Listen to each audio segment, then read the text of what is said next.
Добро утро, почитувани слушатели на Радио Лидер. 8 часот и 1 минута време е за еспресо со Златев и Боцевски. Боцевски, добро утро и за Добро утро и за тебе. Тебе ти тргна некако со бившиве министри за надворешни работи. Синоќа беше на само вистина со Димитров.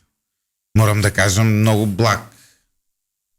И реакции имам од слушателите дека од народот, од народот дека не доволно си бил жесток во однос на... А добро, темата беше за измените со Бугарија. Роден ден ми беше. И роден ден ти беше и нашиот гости ново утро. Уште еден поранешен министер за надворешни работи Антонио Милошевски. И сега прашам. Со него нема да бидам благ. И висок функционер на ВМРО да поманете молам, мислам мова. Не може вака, мора да биде компензација мора да направи. Денес како компензираме со Антонио, ќе бидам жесток вето. Добро утро, Антонио. Добро утро, Ти благодариме што секогаш си се одзиваш на поканите на нашата радиостаница, тоа навистина ни значи. Ти си човек кој својата едукација ја поминал во Германија, во на тие видни универзитети како стипендист. Ти си човек кој секогаш бил проевропски и европски поврзан. Имаш едни преговори мицковски, и Ковачевски на тие преговори. Мицковски побара гаранции од Европа за идентитетот македонски. Вчера Германија, видовме изгласа во Бундестагот дека го прифаќа македонскиот јазик, македонскиот идентитет, му ја исполни желбата на Мицковски, условно кажа. По однос на резолуцијата во германскиот Бундестаг, прво, јас сметам дека треба да се поздрави. Тоа е добра работа. А второ, ние со Германија реално никогаш не сме имале проблем. Ниту билатерален, ниту историски, ниту за некакви толкувања настане. Сме немале. И по однос на Втора светска војна, Германија сметам дека со сите со кои што имала проблем, се извинила, расчистила и ја признала својата вина за тие злодела направени во Втората светска војна и на тој начин се ресетирала како држава и била прифатена потоа и од американците и од другите сојузници да биде земја основач заедно со другите на Европската економска заедница. Затоа сметам дека со Германија немаме проблем, напротив, во Германија имаме универзитети на кои што има катедри за изучување на македонскиот јазик. Никогаш таа тема не била спорна и оваа резолуција сметам дека е нормална во тој дел. Симпатична е, добро е да има што повеќе вакви резолуции, но главното прашање е зошто се носи резолуцијата во Германија, каде што се споменува меѓу другото и македонскиот јазик, македонскиот народ и самобитност. Заради две причини. Прво, затоа што во 21. век од земја членка на ЕУ имаме негирање на македонскиот јазик и самобитност. Тоа е причината, инаку Германија сега не би имало потреба да носи таква резолуција. Ова е само признание дека внатре во ЕУ има држави кои што не размислуваат европски во 21. век. И втората причина, морам да кажам, дека е и индиректно реакцијата на ВМРО-ДПМН. ВМРО-ДПМН е пред година дена, 2-3, од 2017 наваму, упорно нагласува дека со подпишувањето на така фаличниот договор за добрососедство 2017 година и таа несреќна формулација заедничка историја, која што ја подпишаа тогаш Заев, Димитров, Буер Османи, Маричич и кои да беа во екипата за надворешна политика, се доведува во прашање, се загрозува токму она Ахилова пета која што Бугарија ја напаѓа кон Македонија во изминативе 50 или 60 години. И затоа сметам дека и трето би сакал да напоменам дека ова не е прва резолуција каде што се споменува Македонија во германскиот Бундестаг.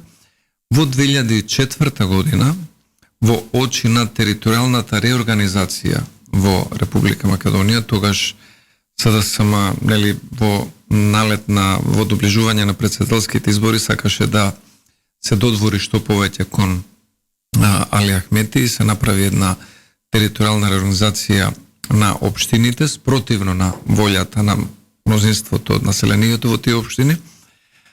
се донесе резолуција во германскиот Бундестаг, која што имаше неколку клаузули. Едната Охридскиот договор, втората билатералните односи, третата се однесуваше на името и германскиот Бундестаг упати апел преку резолуцијата до германската сојузна влада во билатералните односи да го користи уставното име Република Македонија. Но како што знаете, тоа ниту тогаш во 2004, ниту понатаму, за жал никогаш не се оствари. Затоа сакам да кажам дека резолуциите се добри пораки, тие се една добра форма на изразување на политичка волја на парламентарци, но на крајот од краиштата не се клучните институции кои што решаваат или затвараат одреден проблем. Бај тогаш да влеземе во темата. Значи, ова не се тие гаранции што ги спомнува лидерот на ВМРО-ДПМН. Ова се символични, добронамерни чекори кои што имаат за цел да изгледаат како гаранции, но ова не се тие. Јасно, значи гаранции имаат некој правно обврзувачки дел кој што овдека го нема. Гаранција би можело да даде или уверување или одредена сигурност за процесот би можел да даде Европскиот совет, би можел да даде Советот на министри, би можел да даде Европската комисија, би можел да даде Европскиот парламент. И тука би сакал да направам една која е клучната разлика, суштинската. Каде ние ја гледаме најголемата закана за Македонија по однос на овие наметливи барања и уцени од Бугарија. Најголемата закана ја гледаме што нема известност за процесот на евроинтеграција. И нема завршност, завршни се нема. Нема, тие викаат сменете го уставот и ќе имате почеток на преговори, но никој не кажува кога и како ќе завршат тие преговори. И дали ние после една година, 2, 3 или 4 ќе бидеме сведоци на трето, четврто или пето вето и нема да стигнеме до посакуваната дестинација. Затоа што Хрватска и Словенија има проблем во рамките на ЕУ. Имаше нелагодност. Но Милошевски, јас го разбирам ова целосно што го зборувате. Но она што го гледа еден обичен граѓанин на Македонија, кој со скепса гледа на сите политичари, вклучително и на вас, како ВМРО-ДПМН, е дека лидерот на ВМРО-ДПМН излезе и побара гаранции од европските држави и еве сега Германија му ги даде. И секој граѓанин вели, значи ова е тоа сценарио како нас да не ги протуркаат бугарите во уставот. Разбирате што сакам да кажам? Зборуваме перцепциски. Јас можам да замислам за што ќе послужи оваа резолуција. Оваа резолуција може да послужи делумно да ја разубави лошата слика и лошата одлука што ја донесоа СДСМ и ДУИ со прифаќањето прво на договор за добрососедство и второ со подпишувањето на протоколите со Бугарија, кои што имаат сериозни обврски. Вие гледате на самиот ден на донесување на оваа резолуција, која што е за поздравување, имаме веднаш официјален гласник од Софија, подпредседателката Јотова, која што напоменува дека не се само уставните измени, ја подсетува овдешната влада да се ги прочита протоколите кои ги подпишале со Бугарија и нагласува дека очекува дополнително измени на кои што владата се обврзала. И тоа не може вас да ви го спречи берлинската резолуција на Бундестагот. Таа може е корисна, може да извадите во дипломатски разговори да кажете. Зашто го тогаш ви ова?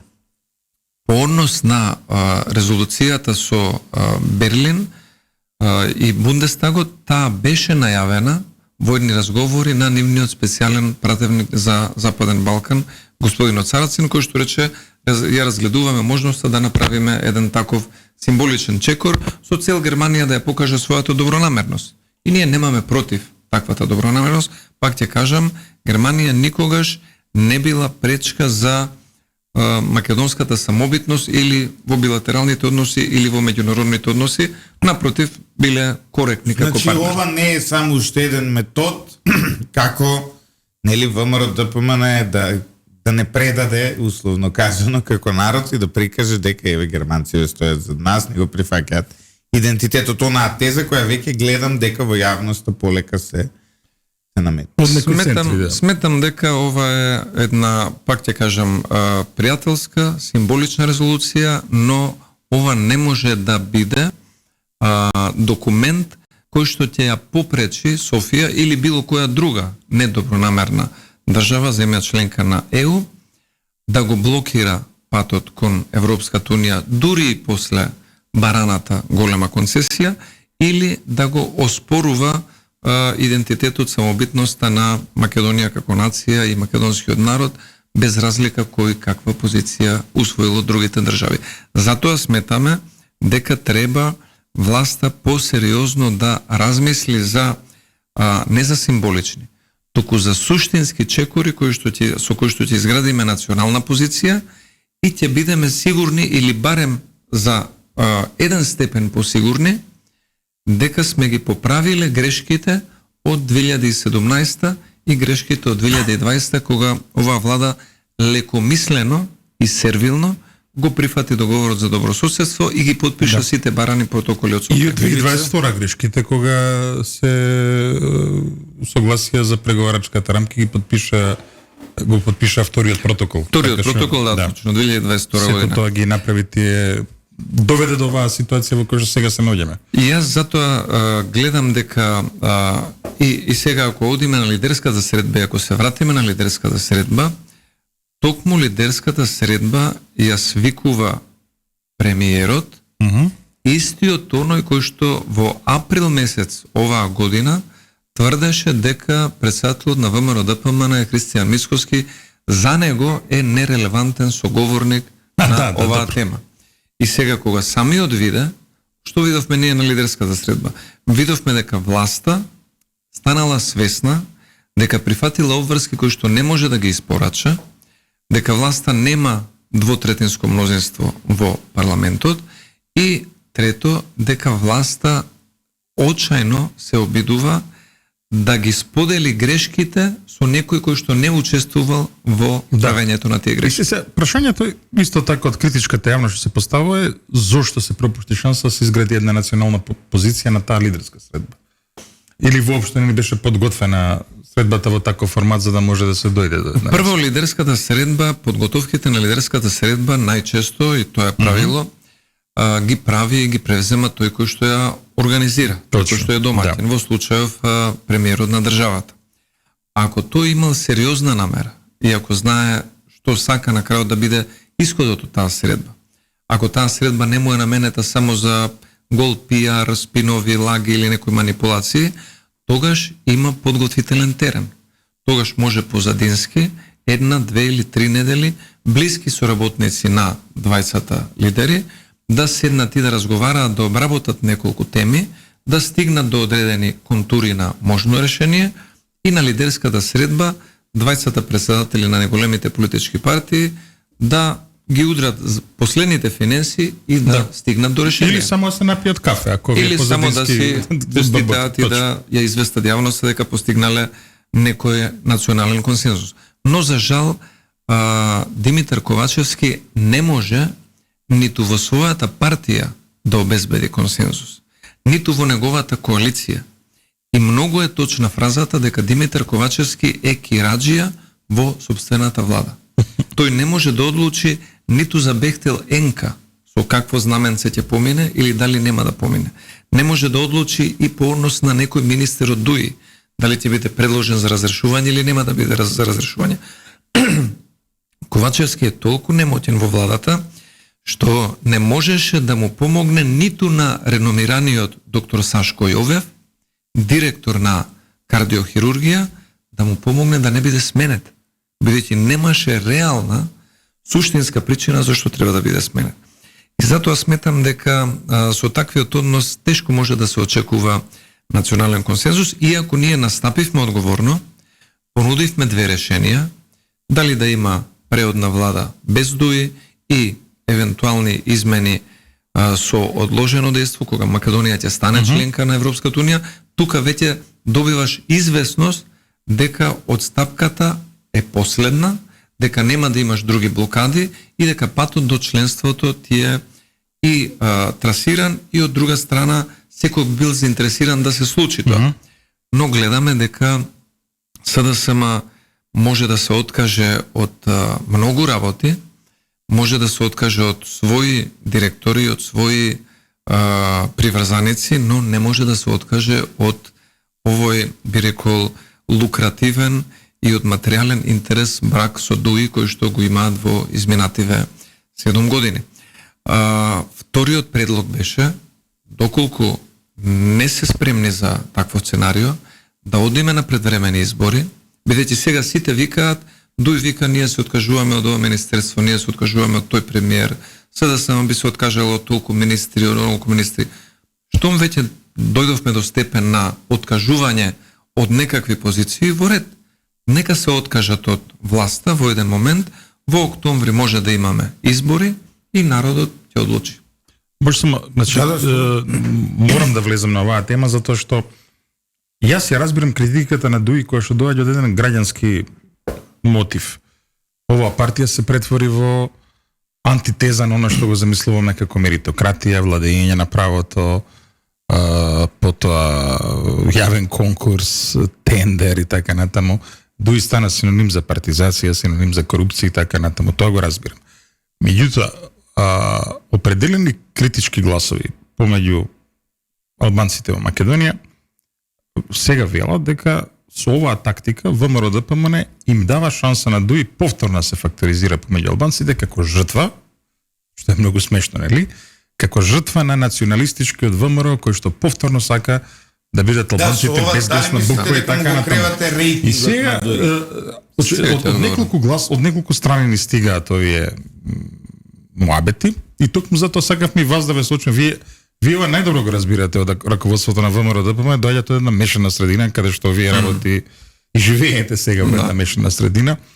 Која е тактиката? Тоа е тоа што ги интересира помеѓу албанската, критичката, граѓанската албанска јавност во Македонија?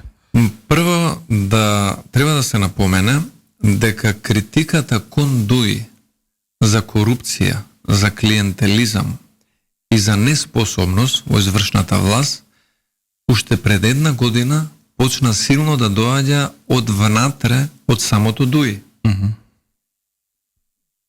Високи истакнати функционери на ДУИ, сегашни, поранешни и така натаму, но сепак проминентни јавни фигури, почна да кажуваат дека ДУИ нема исполнето ниту 2% од програмата која што ја ветиле. И тие почна да лицитираат и со имења кој повеќе од актуелното државно раководство на ДУИ е вмешан во корупција. Така што критиката за неспособност, за корупција и за клиентелизам во рамките на ДУИ почна да доаѓа од самата ДУИ од внатре. Веројатно од внатре се гледа и најдобро кој какви девијации прави. Нешто е гнило во државата данска. Втората работа е делумна власт, делумно може да корумпира, апсолутна власт може апсолутно да корумпира некој субјект. ДУИ 21 година има апсолутна власт и на централно, и на локално ниво, и по вертикала, и по хоризонтала. И затоа сметам дека со право, не само ВМРО-ДПМН, туку и јавноста, се сеќавате на оние критики на Али Ахмети, Телма, Мелма, Алфа, едно друго почна веќе да напаѓа и да станува нервозен и одредени медиуми. Да. Значи, дури и медиумите почна ДУИ да го третираат како партија која што генерира девијации, генерира корупција и со самото тоа генерира атрофирање на одредени институции и создава неефикасност на системот. И трето, зошто ние сметаме дека влада без ДУИ пред или после избори би била добра за државата, за граѓаните, за самото ДУИ и за сите институции. Затоа што без разлика на барањето од Бугарија, кои што порано или покасно ќе станат предмет на некаков политички или државен менеджмент во Македонија. Ние генерално, ако ги прашате земјите членки на ЕУ, кое, освен ова прашање со Бугарија, суштинското прашање кое што Македонија ќе мора да го адресира, сите меѓународни соговорници викаат тоа е владење на правото и ефикасни правосудни институции, после овој хаос кој што го забележуваат во Републички судски совет, во апелација, во Советот на јавни обвинители, во Академија за суди и јавни обвинители, каде што деца на функционери се ставаат за обвинители, суди и слично. Значи, секоја влада после изборите во која што ќе учествува ДУИ, вакво какво што е, ќе има сериозни проблеми да испорача реформи во правосудниот сектор. А секоја друга влада, која што ќе има капацитет да биде формирана, а да не е вклучена Демократската унија за интеграција, ќе има подобра позиција и шанса да испорача реформи во правосудниот сектор и владењето на правото. А некои функционери на ДУИ сметам дека ќе треба да почнат да даваат одговори пред други институции за одредени индиции кои што нивни сопартици ги даваат за незаконитост. Со други зборови, ако ве читам исправно, ако ДУИ помине низ онаа внатрешна катарза како што ВМРО поминуваше во 2002, 2003, 2017, 2018, ВМРО со такво ДУИ, кој каде е подмладено, без хипотеки, без коруптивни опашки, нема проблем да се работува. Но со ДУИ, ова во што се гледаме, Али Ахмети, Нартан Груби и така натаму, не гледате можност за соработка во делот на европскиот пат. Во делот на европскиот пат многу големи забелешки има за однесувањето на Артан Груби, на Крешник Бектеши, на директорот Еју Простеми за државни патишта и генерално и на Али Ахмети. Се смета дека оваа група има сериозни индиции дека оваа група ги пречекорува овластувањата кои што им се дадени со закон. И дека дел од институциите и дел од кризата која што имаме во држава, без разлика дали е инфлација, дали се слаба реализација на капитални инвестиции, дали е зголемена корупција или недоверба во институциите на системот, се должи токму на долгото владење на ДУИ со некои институции. И затоа сметаме дека е време ДУИ доди во опозиција. И она што беше како добра според мене порака од лидерската средба е што веќе и јавно почна да се размислува за таа табу тема. Веќе не е табу тема ДУИ да оди во опозиција. Тоа го размислува ВМРО ДПМН, но сега веќе нека почне, нека го размислува и СДСМ, и БЕСА, Алијанса, Алтернатива, и јавноста, и сите други, и тоа ќе биде добра подготовка на теренот за кога ќе дојде денот тоа да се случи. ДУИ да оди во опозиција, ние да одиме со реклами. Доколку е можно.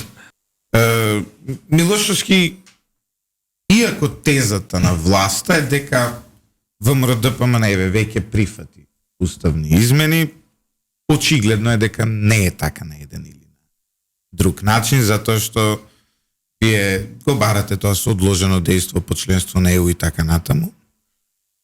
Маричич најави дека индивидуално со секој пратеник ќе се седнува да се разговара.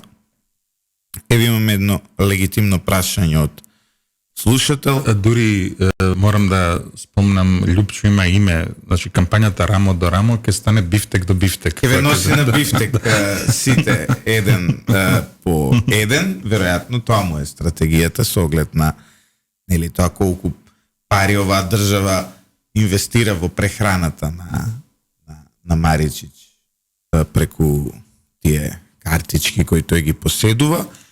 Една пратеничка прашува како планира ВМРО да го намали притисокот врз пратениците затоа што тие ќе бидат таргетирани и атакувани не само од власта, туку веројатно и од меѓународните пријатели. Да.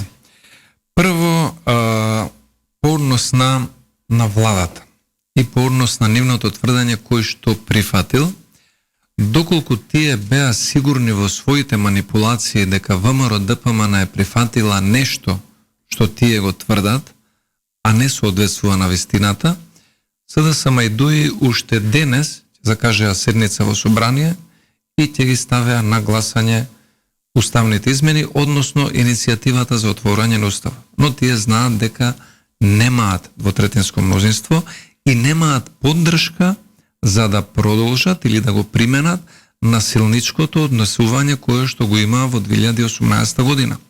Доколку примена такво однесување, тоа би било погубно прво за власта, а второ би било погубно за демократијата во самата држава. Ако холандскиот амбасадор заради повишен тон и прекршување на процедура во Републичкиот судски совет го нарече тоа тело нелегитимно, што е досега една од најсериозните критики упатена во државата, ако врховниот судски вајар и надзорник Републичкиот судски совет ви го наречат нелегитимно тело, тогаш таквото однесување на власта или евентуален притисок, уцени или обид за менување на волја на кај пратениците би го направило изборниот процес, демократијата и собранието нелегитимно. И бесмислено. И затоа сметам дека нема да дозволиме такво нешто да се случи.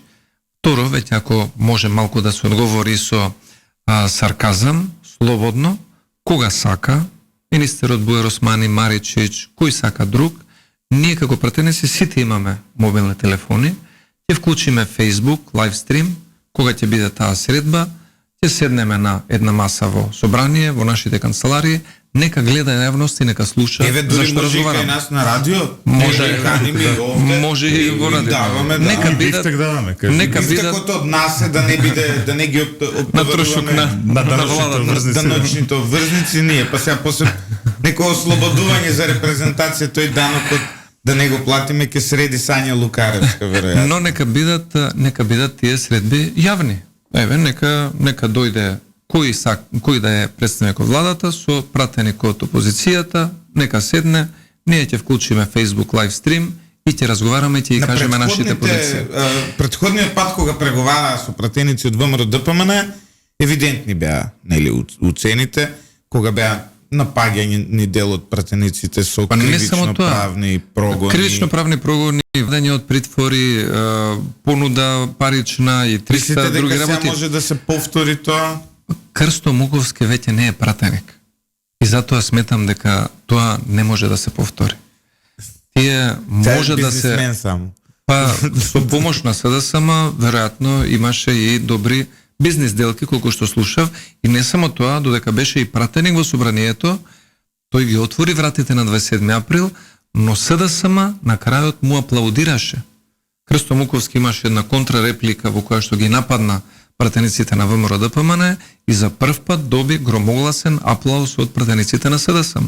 И тука се гледа перверзијата на злоупотребата на принципите на СДСМ. И ќе повторам, по однос на Димитар Ковачевски, со него не би разговарале во ниедни околности. Зошто?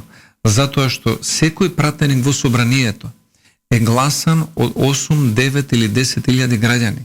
Димитар Ковачевски нема ниту еден глас демократски изборен легитимитет за да има кредит да разговара со пратеник во собранието и да го убедува. Нека распише избори, нека се кандидира на листа, нека избере изборна единица, дали ќе биде во Куманово, дали ќе биде во Скопје или може би во Радовиш, каде што купија добри парцели за фотоволтаици. Нека биде изгласен во собранието Димитар Ковачевски како пратеник и тогаш како колеги ќе разговараме. Главна теза на ВМРО ДПМН е дека беше дека ова собрание нема мандат да донесе уставни измени, зашто сте целосно во право, но по преговорите кои ги има по лидерската средба на Мицковски и Ковачевски, Мицковски предложи одложено гласање на уставните измени. Сега како? Немате мандат за да ги изгласате уставните измени веднаш, а имате мандат за да ги изгласате одложено. Мене од принципијална позиција ова ми отвара сомнеш, а гледам дека и СДСМ вешто ја користи оваа теза, вели па еве сега ВМРО потврди дека има легитимитет собранието. Да појаснам. Првиот исклучок кој што беше предложен, и тоа се за да се заштити интересот на Македонија од веќе создадениот проблем. Како можеме полесно овој проблем да го надминеме, а да биде зачуван интересот на Македонија, беше предлогот за гласање за хрватскиот модел на уставот. Почнаа Ковачевски, Маричич, Бујар Османи да го фалат хрватскиот устав. Ние само ги оставивме и чекавме. недела, 2-3, гледаме дека не прекинуваат, упорно го фалат хрватскиот устав, дека е добар пример, дека е европски пример. Во ред, тогаш решивме да настапиме, бидејќи добро го знаеме хрватскиот устав, викаме во ред. Ако толку го фалите, повелете ставете го утре на гласање, хрватскиот модел на устав, на преамбула, каде што ќе пишува Македонија држава на македонскиот народ и следните малцинства, сите рамноправни и останати граѓани, и ние тоа би го изгласале. Превземавме таков ризик затоа што сметаме дека хрватскиот модел е европски модел, а второ дека е модел кој што би бил во интерес на Македонија и не би ги загрозил дополнително позициите да ја подчини државата спрема Бугарија. Но се откажа од тоа, кога го слушна дека има сериозна намера, не, ние не мислевме така, ние мислевме на некој спомна Швајцарија, друг Белгија, веќе почнаа да ретерираат во своите ставови. Второ, по однос на евентуално одложено дејство, кое што гледаме дека најверојатно нема да се случи. Но еве да предпоставиме дека СДСМ би се охрабрила да се разведе од ДУИ и да направи некоја преодна влада да со нас и да оди на чекор на гласање со одложено дејство. Тоа што значи? Точно е дека би било фактички гласањето во сегашно време, но дејството, последицата од гласањето би била во моментот кога ќе имаме собрание кое што ќе биде на исто рамниште со собранијата, парламентите на земји членки на ЕУ. И сепак дава некој период кој што значи известност во процесот на евроинтегрирање. Не, добро, јасно е тоа со одложеното гласање. И јас мислам дека не треба лесно да се затвара таа тема. Таа тема според мене не треба лесно. Гласање, да им објасниме на слушателите, практично значи одложеното дејство на одложената примена практично значи промена на преговарачката рамка на Македонија. Не на преговарачката рамка, но тоа значи промена, да бидам попрецизен, на заклучокот кој е усвоен на Советот на ЕУ. Преговарачката рамка не содржи експлицитно тајминг по однос на обврската што ја превзеле ДУИ и СДСМ по однос на уставот. Но заклучокот на Советот на ЕУ содржи таков тајминг, но тоа е политичко тело и ако има сериозна политичка волја, кај Бугарија, кај Франција, кај Германија, ако тие навистина сакаат да ја видат Македонија како земја членка, таква една модификација која што би била можна со добра политичка волја на овој заклучок би овозможила Македонија да биде посигурна дека нема да има следни блокади, дека патот кон ЕУ ќе биде поизвесен, а од друга страна и самите земји членки на ЕУ, вклучително и Бугарија, би биле мотивирани да бидат порационални, да не прават абсурдни блокади, напротив, што поскоро да се стигне до членството, за да може некој да стигне до она што го испреговарал со Буер Османи или со Маричич. Так, Македонија слави.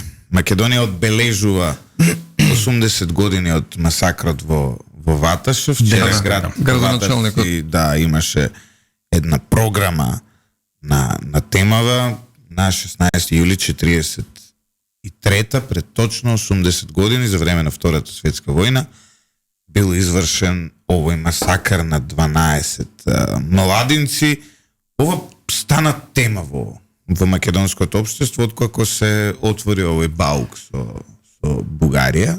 Па јас да бидам искрен, ова е Бугарија си создаде во Македонија една оправдано негативно настроена јавност која што по втор пат ги прозива и ги подсетува на нивните злодела направени за време на Втората светска војна.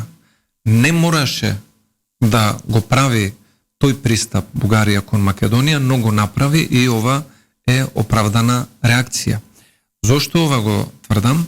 Затоа што да беше, ја спомнавме претходно и Германија, да беше Бугарија малку подалеку вида, вчера и денес на Преспа форумот во Струга ќе беше присутен бугарски премиер или бугарски председател или во најмала рака бугарската министерка за надворешни работи, прва ќе дадеше поддршка за членство на Македонија во ЕУ што поскоро, во еден прагматичен пристап со Бугарија, и овој ден ќе беше искористен да се појде на лице место во ваташа и да се направи едно европско, германско или како и да го кажеме, извинување кое што ќе беше со задоволство примено не само од македонската, туку сметам и од пошироката европска јавност.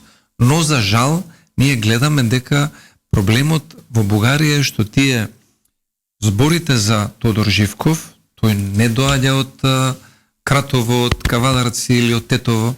Тие викаат тој бил ваков или таков, но ние се оградуваме. Зборите за Георги Димитров ги признал македонците и исто и тој не доаѓа ниту од Кичево, ниту од Скопје. Добро, има македонско потекло. Има некој потекло, но тие викаат не, тој правил грешни политики, ние се оградуваме. Зборувате за претходното нивниот сојуз во фашистичката алијанса, викаат тоа било грешка, ние од тоа се оградуваме, не сакаме тоа да ни го споменувате. Значи се што нив не им одговара, ние македонци имаме слична политика. Ние името ни го смениле, имаме друго име, ние викаме, нема врска, тоа СДСМ го направил. Знаете како е? Но во историјата ќе остане дека ние сме живееле во Северна Македонија. Во мојот пасош го пишува тоа и што е важно кој го донел тоа како одлука. Точно е дека државата ги прави белезите. На крајот државата ги прави белезите, но и актерите во самата држава кој што правил и тоа останува забележано. Сепак во Бугарија ќе остане забележано дека имало луѓе и во Втората светска војна кои што се обиделе успешно дел од бугарската црква и други општественици да спасат да спасат еврејската заедница. Но имало и други кои што го направиле тој злостор кон евреите во Македонија. Вчера Димитров се пожали додека бевте на Канал 5 дека не го канеле веќе 2 години на тој Преспа форумот. Ама може би и Куртули, кога видовме вчера што се случи со тој бимот кој таму... Арберија дизајн. Како? Арберија дизајн да не го организираш. Кога ќе видите, нели, со какви фирми соработува... Тие се одговорни за се водуи. Јас потоа дознав спецификации за бимот, ми кажа дека бил кинески. Многу тоа евроатлантизмот го... Се претера и со евроатлантизмот. Се претера и со евроатлантизмот. Како ќе ги прокоментирате ова за двајцата прашања, затоа што и двајцата со дипломатско искуство, нели? Со искуство во надворешните работи, како ќе ги протолкувате пораките кои произлегува од годинашниот Преспа форум? Еве, Ковачевски кажа, до 2030 година ние остварливо е да влеземе во Европската унија, тоа е за 6 години од сега, за 7 години од сега, јас веројатно ќе бидам млад. За 7 години од сега, а не верував дека млад ќе влезам во Видете, јас овие изјави на Ковачевски би ги поврзал со изјавите на Зоран Заев дека Facebook и Google се на граница и чекаат да инвестираат во Македонија. И како она дека ќе се прави патека за Богат го стаја да биде дека ќе се прави патека за Формула 1 во Македонија. Сега гледаме и дека коалиционите партнери ќе ги носел кај Макрон. И тоа им ветувал дека ќе има сега Макрон. Последното ветување беше Трубарево на 4 мориња, но Карил Лаквенец си даде оставка. Значи кога председател на СДСМ веќе стана тоа како некоја закономерност, при наближувањето на изборите, бидејќи нам изборите и не наближуваат. Дали ќе се случат овој октомври или ќе биде следниот април, веќе е блиску во секој случај, но ветувањата на председателите на СДСМ стана предмет на подсмев. Затоа што вие, кога организирате Преспа форум, и главната тема ви е проширување на ЕУ, а немате сериозни представници од двете земји соседни, земји членки на ЕУ, со кои што оваа влада подпишала договори за добрососедство и стратешко партнерство, Грција и Бугарија, тогаш за каква евроинтеграција со кој ние го славиме тоа вековно решавање на проблемот. Овој Преспа форум, ако гледате по гостите, овој Преспа форум се претвори во форум за отворен Балкан. Вие кога ќе дојдете на власт ќе го продолжите Преспа форумот? Па да видиме колку средства се трошеле и да видиме колку Па не е добро, не самата на крајот од краиштата поента е да се слави договорот од Колко е Преспа. целисходно тоа сака да кажа. Знаете што? Имаше две држави со подобар капацитет од нас, Словенија и Хрватска. Едниот организираа Дубровник самит, другите Бледски организираа Бледски форум и беа блиску едни до други и временски. На крајот одлучија и двете земји секоја година да се менуваат, затоа што да не си конкурираат, не можете вие да ги привлечете премиерите на Шведска, на Шпанија, на Германија, на Франција, американски представник или некој друг посериозен од Полска, од Унгарија на двете места во релативно блиско време. И затоа сметам дека овој форум кога се формираше, првенствено имаше и намена, видете структурата на организацијата на тој Преспа форум, внатре да интегрира дел од оние така наречени невладени шарени помагачи на СДСМ и на ДУИ да добиваат хонорари. И тоа е внатре составот на управниот организациониот одбор се тие луѓе. И затоа сметам дека и на вакво ниско ниво, ова е најниското можно ниво кое што е организирано на Преспа форум до сега. Не, имаше цела серија откажувања минатата недела. Па и затоа зборам. Откажа многу значени шефови на држави и влади и на крај како што кажа Антонија се сведе на отворен Балкан и тоа минус. И минус Вучич. Да, минус Вучич и плюс Црна Гора, прилика така нешто. Што упатува, тие го правдаат тоа наводно со оној завршен настан на опсе што треба да биде на крајот на годината, меѓутоа точно е дека вакви работи може треба да се размисли зашто да не биде Македонија домаќин, меѓутоа еве како министар за надворешни работи знаете колку исцрпува една ваква средба. Да. И се секоја година се организира со нашите капацитети, дури да сме земја како Словенија, има проблем. Не видите, овде еден од СДСМ ме убедуваше дека ова било на рангот на Давос. Може да, со Однос на Преспа како концепт, или на договорот од Преспа, кој се слави на овој форум, го прочита вчера генералниот секретар на СДСМ Миле Вардарски Зечевич, како не го употребуваше уопште терминот Северна Македонија. Мене ми дојде тоа идат избори. Мене ми дојде тоа многу чудно кога доаѓа од СДСМ.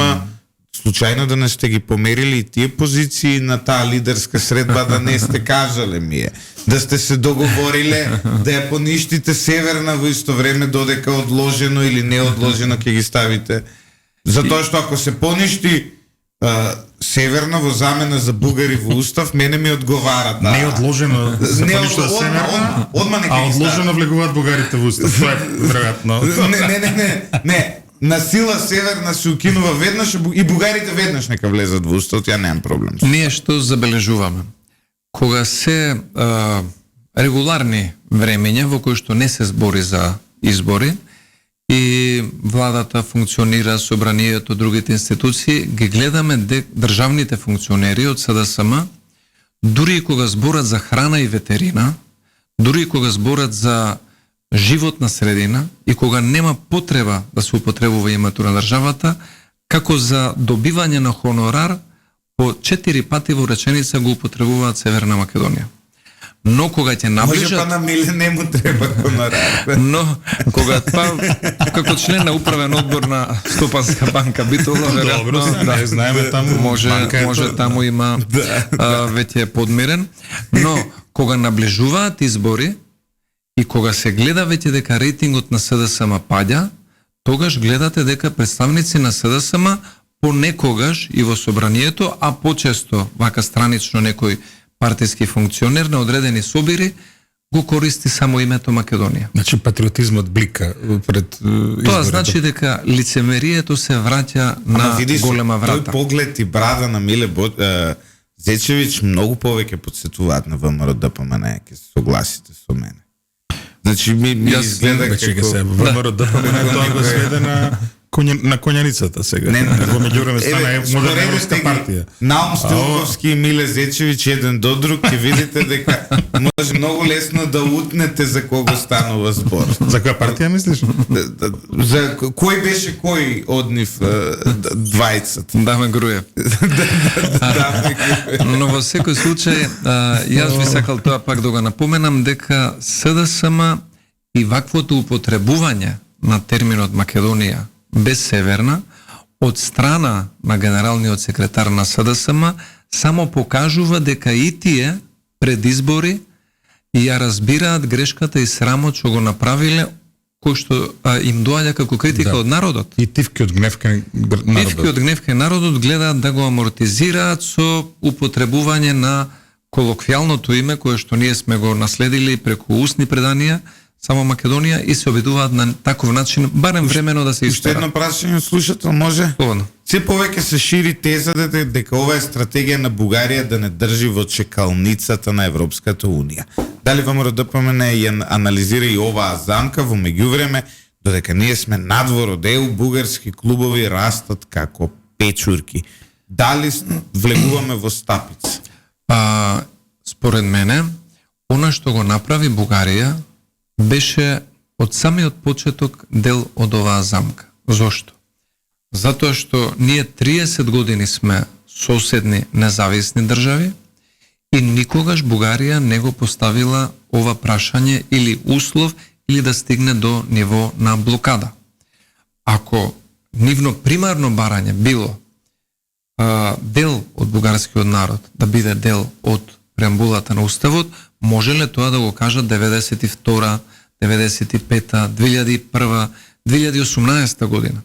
Тие не го направиле тоа, имавме проблеми со Грција, но откако во Европската Унија се уваат и други земји членки поголеми, кои што имаат проблем или губат апетит, да кажам, за проширувањето како процес, тогаш веќе настапува и Бугарија со ова барање кое што се вклопува во нечии други интереси. И што е последицата? Последицата е одолговлекување на проширувањето. И да напоменам, ова го издействува во најголем дел, овој став го издействува бугарскиот председател Румен Радев, кој што важи за еден од проруските настроени политичари и функционери во Бугарија. И затоа овој услов и борбата против овој услов не е антиевропска. Туку спротивно, наметнувањето на овој услов на Европа и прави штета и го руши кредибилитетот не само во Македонија, туку и во регионот. Што ако утре Романија каже дека властите во Македонија ги смета за романци и дека треба Македонија да го смени дополнително условот? Што доколку утре ние имаме целосно легитимно право и тие луѓе се декларираат, голем дел од нив, како македонци, утре Косово кој ќе влегува во Европската Унија, ние да бараме гораните да бидат како македонци. Тоа веќе може да биде една низа на билатерални блокирања на 15 километра или Хрватска со Србија и слично. Но затоа сакам да кажам дека ваквото однесување на Бугарија не беше случајно и јас сум застапник на тезата дека тие ова не го направија на своја рак. Сигурно имале консултација со најмалку една-две земји членки на ЕУ кои што имаат за цел проширувањето да оди поспоро, и второ, самото наметнување на ваков услов, каде што доминираше председателот Румен Радев, повеќе оди во прилог на руските аспирации да има одредени недоразбирања во регионот. Ги следите случувањето на Косово? Да, ги следам. Таму имаме една промена. За прв пат во посовремената историја Косово е тоа на кое што има притисок, а не Србија. Тензии има и навистина секогаш кога има тензии таму, тука почнува да дува некој чуден ветар во Македонија. Може ли да стравуваме од повторни проблеми на Балканот кои можеби ќе се прелеат во Македонија? Во Македонија не. Јас мислам дека Него еме дуи тука како стабилност во земјава не дуе веќе синоним за друга стабилност, тоа е стабилност на нивните функционери, стабилност на тендери во 4 очи, стабилност на провизии, тоа е синонимот за дуи во овој момент. Мислам дека не може човек да ги поврзува со други, за жал, прогресивни идеи, но како држава земја членка на НАТО сметам дека не би требало да имаме било какви сомневања дека ваквите случувања на Косово можат да се прелеат во Македонија, во Албанија, во Бугарија, во Хрватска или не знам каде. Сметам дека ќе бидат локализирани на тој дел, но ќе влијаат на репутацијата на цел регион. Она што мене ме зачудува е како председавачот со ОПСЕ, Бујар Османи, спремен е да појде до Софија и да посети повреден македонски граѓанин кој што се декларира како бугарин и да даде строга изјава. И поранешен член на УМС на ВМРО ДПМН. А не е спремен, негова работа каде бил или каде не бил член, но Бујар Османи во овој случај, кога Еди Рама упатува сериозни забелешки на владата на Косово, кога официјален Вашингтон и официјален Берлин упатуваат сериозни забелешки на владата во Косово, Бујар Османи не е спремен да го направи истото. Затоа сметам дека ваквото однесување на двојни стандарди не доликува на еден министер кој што во моментот председава со ОПСЕ. И вклучително и Преспа форум, и ОПСЕ, и сите други настани се е сведено на еден заеднички именител, промоција и личен пиар на Бујар Османи. Нема, досега гледате дека нема ниту една суштинска работа која што се направила, а би оставила белег од председавањето на Македонија со ОПСЕ. Ниту во Азербејџан, ниту во Ерменија, ниту во Косово, ниту во Србија, ниту во Босна. Има патување, има фотографирање и генерално се прашувам дали на Бујар Османи му е побитна улогата медијатор на конфликтите на Дуи во Чаир или председавач со ОПСЕ или портпарол на Дуи кога треба да се нападне ВМРО ДПМН. Сега потешко во Чаир на Дуи конфликтите ќе се надминат отколку проблемот меѓу Азербејџан и Ерменија, знаеш. Зова за Косово да не зборува. Многу полесно е. Милошовски, Апасиев по лидерската средба истакна дека реки на ВМРО-вци се упатиле кон левица и побарале членска книжка. Таму ја забележавте ли вие таа тенденција? И во изминатиот период некако повеќе вие како партија сте му таргетот што му е СДС.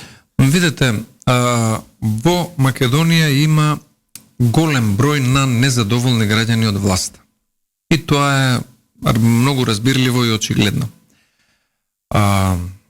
Секој незадоволен граѓанин на следните избори ќе има 5 или 6 партии како опција да ги заокружи, ако неговата цел е да го изрази револтот против власта на СДСМ и ДУИ. Тука ќе биде ВМРО, тука ќе биде Левица, тука е Гром, тука е партијата на Максим, тука е Интегра, тука се некои независни, зелени, градови и слично. Но само една политичка партија има капацитет да го абсорбира и револтот на граѓанинот и да смени власта суштински, а тоа е ВМРО ДПМН и нашите коалициони партнери.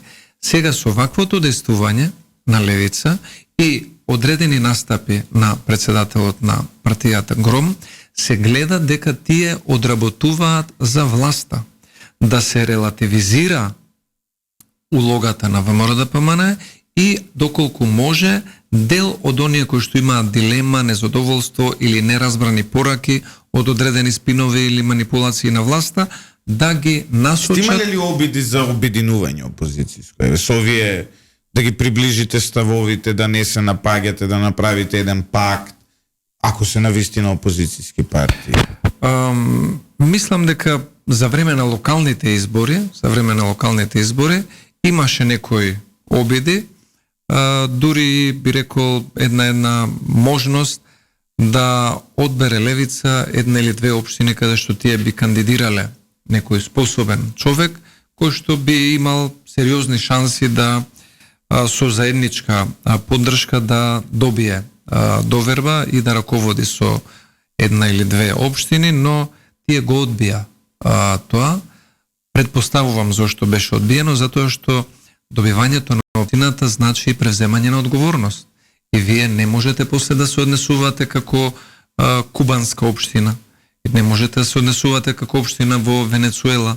Не можете да кажете дека градинките се бесплатни, паркингот е бесплатен, не се наплаќаат комунали, затоа што ќе банкротирате. И тие, веројатно, заради тоа, одбија таква одговорност и полесно име да бидат на страна, да чекаат било каква изјава, грешка, некогаш може би и наш тактички маневар кој што смислено го правиме кон власта, кон СДСМ, кон ДУ или кон други, за да тогаш настапат и да кажат, еве, гледате, тие не се доволно добри, не се доволно силни, не се решителни, ние сме вистинската алтернатива. Јас ќе повторам, секоја партија легитимно нека се представи пред граѓаните, но единствена политичка партија која што има човечки ресурси, политички потенцијал и капацитет институционално да ја смени оваа власт и суштински да ги подобри грешките кои што се направени од ДУ и СДСМ е ВМРО, ДПМН и коалиционите партнери. Секој глас даден за другите, не викам дека не е легитимен избор, но само ќе го разводни гласачкото тело и ќе му овозможи на ДУИ да има некој подобар или попосакуван размер после следните парламентарни избори. Затоа сметам дека најдобро е за сите кои што размислуваат опозиционо да се обединат околу ВМРО ДПМН и тука да ги понудат своите решенија. Ние кога го говориме на Македонија за сите луѓе на трибините кои што ги организираме, тоа е подадена рака кон секого.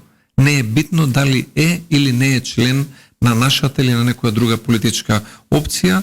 Добре дојдене, стана интелектуална нужност, економска потреба, па би рекол и национална потреба оваа власт да биде заменета на следните парламентарни избори, со што е по-добро парламентарно и по-стабилно мнозинство. Ивица, тука негде да завршиме. Мислам дека идеален крај имаме тука.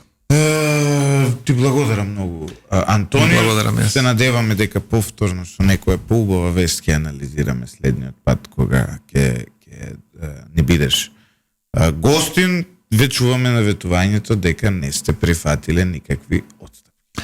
Па да, тоа во следниот период ќе се види, а благодарам и вам за понудата, доколку некој од владата сака средби со пратеници, ве отворени да бидат да се организираат во вашето радио. Сами ќе седите, само техничари ве зубаво да ве снимаат, аудио и видео. Добро се пренесува. Ја и Ивица ќе си пиеме кафе во другата соба. Ивица ќе им дозволи да пушат цигари внатре на полузите. Европски вредности. Значи на терасичка може. На терасиче со затворена врата само цигари. Пушење да биде се во европскиот дух. Во најдобар ред. Не знам дали имаме буџет за бифтеци, за разлика од овакво. Но некој сендвич може да завршиме работа, па еве пратениците малку и донираат. Да бидат во кожата на партиските активисти во автобусите кога се. Почитувани слушатели, тука го завршуваме ово издание на Еспресо со Златев и Боцевски. Се надевам дека бевме интересни ова утро. Ви посакуваме пријатен викенд, одмор, убаво да си ги поминете следните 2 дена, па од понеделник со нови сили во и нови Еспреса секое